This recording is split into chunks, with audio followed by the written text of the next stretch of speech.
欢喜在地新闻继续来看，宜兰有停车场乱收费，停无到1点钟，竟然是收300块。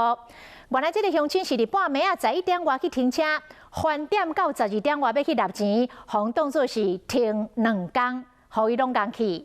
交通处讲，咱的收费已经违规了，会请业者马上来改进。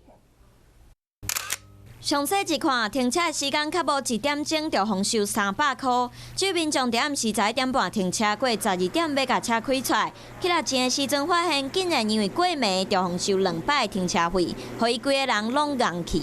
如果他以他这个机制的话，那是不是11点59分进去，12点出来？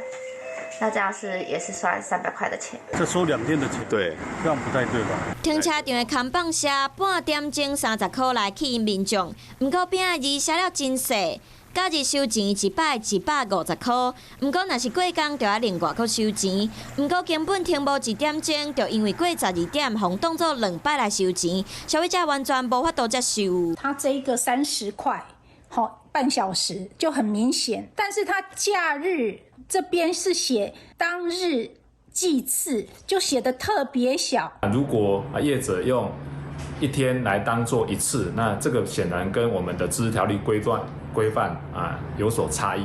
民众反映收钱的问题，业者嘛讲，若是有状况，拢会使来协助退钱。那我们会考量说，就是说，他如果说真的是，比如说进去只有前10分钟、20分钟的这段话，是公司这边的话可以协助办理。